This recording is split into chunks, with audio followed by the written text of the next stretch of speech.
வணக்கம் ஜோதிட நண்பர்களே. இப்போது கும்பராசிக்கு 7 சனி நடந்துட்டு இருக்கிறது பொதுவாக எல்லாருக்குமே தெரிஞ்ச ஒரு விஷயம்தான். ஸோ இந்த 7 சனி நடக்கிறதுனால கும்ப ராசிக்காரங்க ராசி ரீதியாகவும் சரி லக்ன ரீதியாகவும் சரி கொஞ்சம் ஸ்ட்ரகிள் ஆகிட்டு தான் இருக்காங்க. மெயினாக கடைசி 2 வருடங்கள் அப்படிங்கிறது அவங்களுக்கு நிறைய விரயங்களையும் அலைச்சல்களையும் தரக்கூடிய வருடமாக அமைஞ்சிருக்கும். ஏதாவது ஒரு வகையில் ரொம்பவுமே சிரமப்பட்டு தான் இருந்திருப்பாங்க. பட் இருந்தாலுமே கும்பத்தை பொறுத்த வரைக்கும் ஒரு பக்கம் 7 நடந்துட்டு இருந்தாலும் கூட இன்னொரு பக்கம் சில சாதகமான கிரக அமைப்புகளும் அவங்களுக்கு கை கொடுத்துட்டு தான் இருக்குது. ஸ்ட்ரகிள் ஆகிட்டு தான் இருக்காங்க. பட் அதுக்காக அவங்க ஒன்றும் சுணங்கி போயிடல. அவங்களுடைய வாழ்க்கையில் அடுத்தடுத்த ஸ்டெப்புக்கு நகர்ந்துக்கிட்டு தான் இருக்காங்க. அவங்களுடைய அடிப்படை தேவைகளானது அவங்களுடைய விருப்பப்படி இருந்தாலும் சரி இல்லைனாலும் சரி ஏதாவது ஒரு வகையில் சப்போர்ட் பண்ணிட்டு தான் இருக்குது. ஸோ அதனால் இந்த கும்பராசிக்காரங்க அதிகமாக ஸ்ட்ரகிள் ஆகிறது மனசோர்வின் காரணமாகத்தான். மனதளவில் கவலைகள், துக்கங்கள், ஏக்கங்கள், சோகங்கள், மன அழுத்தங்கள் போன்ற விஷயங்கள் அவங்களுக்கு அதிகமாயிட்டு இருக்கு. எவ்வளவோ விஷயங்களை போராடி ஜெயிக்கிறோம். ஆனால் ஜெயித்த பிறகும் அதை திருப்தி அடைய முடியறதில்ல, அதில் முழுமை பெற முடியறதில்ல. ஏதோ ஒரு விட்டக்குறை தொட்டகுறைங்கிற மாதிரி திரும்ப திரும்ப மனசில் ஒரு குழப்பமும் சந்தேகம் தேக்கமும் இருந்துக்கிட்டே தான் இருக்குது. அதே போல் ஒரு பிரச்சனை முடிஞ்சது அப்படின்னா இன்னொரு பிரச்சனை திரும்ப வந்துக்கிட்டே தான் இருக்குது. அப்போ இதை முடிச்சுட்டா நான் என்னை ஃப்ரீ ஆகிடுவேன் அப்படின்னு நினைக்கிற நேரத்தில் இன்னொரு பிரச்சனை தயாராக நின்றுட்டுக்கிறத கண்கூடாக பார்க்க முடியும். ஸோ ஒரு ரெஸ்ட்லெஸ்ஸான லைஃப்பை இந்த கும்பராசிக்காரங்க கும்ப லக்னக்காரங்க வாழ்ந்துட்டுருக்காங்க அப்படின்னு சொல்லலாம். எல்லாமே ஓகே தான்ப்பா, கஷ்டம் இருக்குது இல்லைன்னெல்லாம் சொல்ல. பட் இருந்தாலும் அது எல்லாத்தையுமே நான் சமாளிச்சிட்றேன். ஆனாலும் என்னால் பீஸ்ஃபுல்லாக இருக்க முடியல அப்படின்னா அவங்க ரொம்பவுமே கவலைப்பட்டுட்ருப்பாங்க. ஸோ 7 சனி ஒரு பக்கம் நடந்துக்கிட்டு இருந்தாலும் கூட மற்ற கிரகங்கள் உங்களுக்கு சாதகமான நிலையில் செயல்படுறதுனால தான் அவங்களுடைய பர்சனல் லைஃப்பில் கஷ்ட நஷ்டங்கள் அலைச்சல்கள் இருந்தாலும் அது எல்லாத்தையுமே சமாளிச்சுக்கிட்டு வர்றாங்க. அந்த வகையில் இந்த 2024ஆம் வருடம் மே மாதத்தில் குரு பயிற்சியானது நடக்க இருக்கிறது. குரு மேச ராசியிலிருந்து பயிற்சியாகி ரிஷப ராசியில் ஒரு வருட காலம் சஞ்சாரம் செய்வாங்க.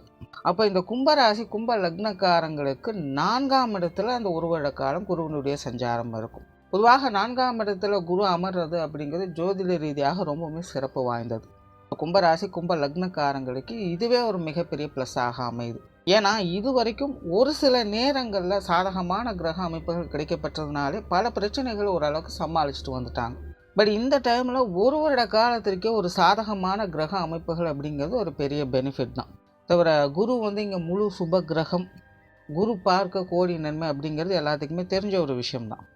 ஆக சுபஸ்தானத்தில் இந்த குருவினுடைய அமைப்பு பெறும்போது இது இன்னும் கொஞ்சம் கூடுதலாக ஸ்பெஷலாக வேலை செய்யும். தவிர கும்பத்தை பொறுத்த வரைக்கும் குரு முழு சுபராகவே செயல்படுவார். காரணம் 2ஆம் இடத்திற்கும் 11ஆம் இடத்துக்கும் அதிபதி குரு தான். அவரும் சுகஸ்தானத்தில் இடம்பெறார். ஸோ ஸ்தான பலங்கள் ரீதியிலும் சரி கிரக ஆதிபத்திய வகையிலையும் சரி இது ரொம்பவுமே சாதகமான அமைப்புகளை பெறுது. இது எல்லாத்துக்கும் மேலே இந்த வருடம் ஒரு ஸ்பெஷலாக ரிஷபராசிக்கு குரு போகும்பொழுது அங்கே குருவுக்கு ராகுவுடைய பார்வை கிடைக்கும். பொதுவாக சயின்டிஃபிக்காக ராகு கேதுக்களுக்கு பார்வை பலம் கிடையாதுன்னு சொல்லுவாங்க. காரணம் இது மாயை கிரகங்கள், சாயா கிரகங்கள், நிழல் கிரகங்கள் அப்படின்னு சொல்கிறதுனால. பட் ஜோதிட ரீதியாக பார்க்கும் பொழுது ராகு கேதுக்களுக்கு 3-11ஆம் இடங்களுக்கு சாதகமான அமைப்புகள் ஏற்படுது. அங்கே இருக்கக்கூடிய கிரகங்களுக்கும் அதனுடைய தன்மைகள் கிடைக்கப்பெறுது. அந்த வகையில் இந்த ராகுவனுடைய பார்வை குருவுக்கு கிடைக்கப்பெறுது. ராகு உங்களுடைய ராசிக்கு 2ஆம் இடத்துல சஞ்சாரம் செஞ்சுட்டு வருவாங்க.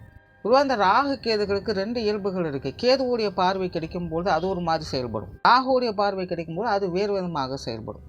ராகு இக வாழ்க்கை, உலக சந்தோஷம், வெளி உறவுகள் இந்த மாதிரியான விஷயங்கள் அபிவிருத்தித்தன்மை கொடுக்கும். கேது அக வாழ்க்கை, ஆன்மீகம், மறைபொருள் சார்ந்த விஷயங்களை விரிவுபடுத்தும். இந்த மாதிரி நிறைய வித்தியாசங்கள் இருக்குது. ஆனால் இங்கே ராகுவுடைய பார்வை குருக்கு கிடைக்கிது. ராகு உங்களுடைய 2ஆம் இடத்துல இருக்காங்க. ராகு 2ஆம் இடத்துல இருக்கனா கேது 8ஆம் இடத்துல இருப்பாங்க. 8ஆம் இடத்துக்கு குருவுடைய பார்வை இருக்குது. ஜோதிட ரீதியாக 4ஆம் இடத்துல குரு இருக்கிறது எந்த அளவுக்கு சிறப்பு வாய்ந்ததோ அதே மாதிரி 2 8ஆம் இடங்களில் ராகு கேதுக்கள் இருக்கிறதும் ரொம்பவுமே சிறப்பு வாய்ந்தது. ஸோ இந்த மாதிரி அமைப்புகள் ஏற்படும் போது இந்த கிரகங்களுடைய பார்வை ஒன்று மேலே ஒன்று ஏற்படும். அப்படி ஏற்படும் போது இந்த கிரகங்களுடைய ஆதிக்கம் மற்றும் செயல்பாடுகள் அதிகரிக்க செய்யும். கும்பராசிக்காரங்களுக்கு இது ஒரு சாதகமான ஸ்தானங்கள். அதுவும் குரு எடுத்துட்டிங்கன்னா சுகஸ்தானத்துலேருந்து செயல்படும். ராகு கேதுக்கள் எடுத்திங்கன்னா 2-8 இடங்கள்லேருந்து செயல்படுது. ஸோ உங்களுடைய மனக்கவலைகள் தீரக்கூடிய ஒரு காலகட்டமாக இருக்கும். முன்னாடி சொன்னோம் பார்த்தீங்களா, எல்லாமே இருக்குதுப்பா, பட் இருந்தாலும் மனசு திருப்தியாக அடைய மாட்டேங்குது, எதுலேயுமே ஒரு ஃபுல்ஃபில் கிடைக்கவே மாட்டேங்குது, இதுவே இல்லாமல் சோர்வாயிடுறேன், கலப்பாயிடுறேன் அப்படின்னு சொல்லிட்டு சங்கடப்பட்டுட்டே இருக்கும் இல்லையா? இந்த மாதிரியான பிரச்சனைகள் எல்லாமே இந்த ஒரு வருட காலகட்டங்களில் உங்களுக்கு முழுவதுமாக சரியாகும். கும்பராசிக்காரங்க 7.5 சனி ஒரு பக்கம் நடந்துட்டு இருந்தாலும் கூட உங்களுடைய மனசில் சந்தோஷம் குடிக்கொள்ளும். பல தேவைகளை பூர்த்தி செய்து வருவீங்க. உங்களால் எதையும் சாதிக்க முடியும், உங்களால் எதையும் செய்ய முடியும் அப்படிங்கிற தன்னம்பிக்கையும் தைரியமும் அதிகரிக்கும். உடல்நல ரீதியாக ரொம்பவுமே ஸ்ட்ராங் ஆவீங்க. உங்களுடைய ஆத்ம பலம் அதிகரிக்கும் அப்படிங்கிறது தான் விஷயமே. ஏன்னா 8ஆம் இடத்துல கேது இருக்கும் பொழுது முழுமையான ஆத்ம பலம் எல்லாருக்குமே இயற்கையாகவே கிடைச்சிடும். இங்கே குருவுடைய பார்வையிலே கேது இருக்கிறார். உங்களுடைய ராசிக்கு கணக்கெடுத்தோம்னா அது எல்லா ஸ்தானங்களையும் சாதகமான அமைப்புகளையே பெற்று வருது. ஸோ இந்த அமைப்பானது உங்களுக்கு எல்லா வகையிலுமே சாதகமாக வேலை செஞ்சு உங்களுடைய ஆத்ம பலத்தை அதிகரித்து உங்களை முழுமையாக செயல்பட வைக்கும். நீங்களே கூட ஒரு 2 வருஷம் கழித்து யோசிச்சு பார்ப்பீங்க, ஒரு வருஷத்துக்கு முன்னாடி நான் என்னெல்லாம் நினச்சி கவலைப்பட்டுட்டு இருந்தேன், எப்படியெல்லாம் ஆயிருமோ சொல்லி பயந்துட்டு இருந்தேன், பட் அந்த மாதிரிலாம் எதுவுமே இல்லாமல் எப்படியோ தப்பிச்சு வெளியில் வந்துட்டேன் அப்படின்னு ஃபுல்லாக நீங்களே ஃபீல் பண்ணி வருவீங்க. ஸோ அந்த மாதிரியான ஒரு சுப மாற்றங்களை கொடுக்கக்கூடிய ஒரு காலகட்டமாக இது உங்களுக்கு அமையுது.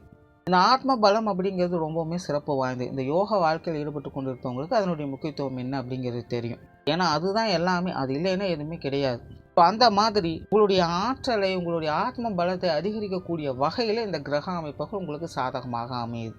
ஸோ இந்த காலகட்டங்களில் முக்கியமாக உங்களுடைய மனக்கவலைகள் குறையும். உங்களுடைய குடும்ப பிரச்சனைகள், பணம் சார்ந்த விஷயங்கள், சொத்து சுகங்கள் சம்பந்தப்பட்ட விஷயங்கள், படிப்பு சம்பந்தப்பட்ட விஷயங்கள், வெளியூர் மற்றும் வெளிநாடு சம்பந்தப்பட்ட விஷயங்கள், இது எல்லாமே உங்களுக்கு ரொம்பவுமே சாதகமான முறையில் ஒரு நல்ல மாற்றங்களை ஏற்படுத்தி கொடுக்கும். குறிப்பாக இந்த காலகட்டங்களில் உங்களுக்கு நிறைய ஆன்மீக விஷயங்களில் ஆர்வத்தை உண்டு பண்ணும். இந்த ஆன்மீக வாழ்க்கையில் ஈடுபட்டு கொண்டு இருப்பவங்களுக்கெல்லாம் இது மிக மிக அற்புதமான ஒரு காலகட்டம் அப்படின்னே சொல்லலாம். ஏன்னா நிறைய நுட்பமான விஷயங்களை உங்களுக்கு அறிவு விரிவாக்கத்தை உண்டாக்கி கொடுக்கும். புரியாத பல விஷயங்களையும் புரிய வைக்கும். உங்களுடைய ஆன்மீக தேடல் அதிகரிக்கும். பொதுவாக கும்பராசி கும்ப லக்னக்காரங்க இந்த காலகட்டங்களில் எல்லா விஷயங்களையுமே சந்தோஷத்தையும் மகிழ்ச்சியும் வெளிப்படுத்தி செயல்படுத்தி வருவாங்க. அஃப்கோர்ஸ் 7.5 சனி அப்படிங்கிறது ஒரு பக்கம் நடந்துக்கிட்டு தான் இருக்குது. அதுவும் ஜென்மச்சனியானது நடந்துக்கிட்டு தான் இருக்குது. ஸோ ராசி ரீதியாகவும் சரி, லக்ன ரீதியாகவும் சரி, அது ஒரு மாதிரியான சில சங்கடங்களை கொடுத்துக்கிட்டு தான் இருக்கும். அதை தவிர்க்க முடியாது. பட் இருந்தாலும் அதை பீட் பண்ணக்கூடிய வகையில் மற்ற கிரகங்கள் உங்களுக்கு ரொம்பவுமே சாதகமாக இருக்குது. ஆல்ரெடி கும்ப ராசி ஆகட்டும், கும்ப லக்னக்காரங்களுக்கட்டும் அப்படி ஒன்றும் பெருசாக கஷ்டம்லாம் படலை அப்படின்னு சொல்கிற நிலையில தான் இருக்கீங்க. ஏன்னா இதற்கு முன்னாடி மகர ராசி, மகர லக்னம், தனுசு ராசி, தனுசு லக்னம், விருச்சிக ராசி, விருச்சிக லக்னம், இவங்களெல்லாம் கம்பேர் பண்ணி பார்த்தோம்னா கும்பராசி கும்ப லக்னத்துக்கு இன்னும் அந்த அளவுக்கு பெருசாக எந்த ஒரு எஃபெக்டும் வரல. மேக்ஸிமம் உங்களுக்கு இந்த 7.5 சனி காலத்தில் இந்த மாதிரியான பெரிய அளவில் சங்கடங்கள் அப்படிங்கிறது வரவும் வராது அப்படிங்கிறது தான் ஒரு முக்கியமான விஷயம். ஏன்னா ஏதாவது ஒரு வகையில் மற்ற கிரகங்கள் உங்களுக்கு சப்போர்ட் பண்ணிக்கிட்டே தான் இருக்கும். இடையில அப்பப்போ சின்ன சின்ன ஸ்ட்ரகிள்ஸ் வந்துக்கிட்டு இருக்குமே தவிர திரும்பவும் அது சரியாகவும் ஆரம்பிச்சிடும். இப்படி தான் இது வரைக்கும் சின்ன சின்ன ஸ்ட்ரகிள்ஸோடு நீங்கள் சந்திச்சுட்டு வந்தீங்க. பட் இந்த ஒரு வருட காலமாக தான் 2024 மே மாதம் முதல் 2025 மே மாதம் இந்த ஒரு வருட காலம் அப்படிங்கிறது உங்களுக்கு எல்லா வகையிலும் கிரகங்களுடைய சப்போர்ட் அப்படிங்கிறது முழுமையாக இருக்குது. ஸோ எதற்கும் கவலைப்படாதீங்க, தைரியமாக இருங்க, தன்னம்பிக்கையோடு உங்களுடைய முயற்சியை கைவிடாதீங்க. உங்களுக்கு தேவையான எல்லா விஷயங்களும் உங்களுக்கு சாதகமாகவே அமையும். நன்றி, வணக்கம், வாழ்க வளமுடன்.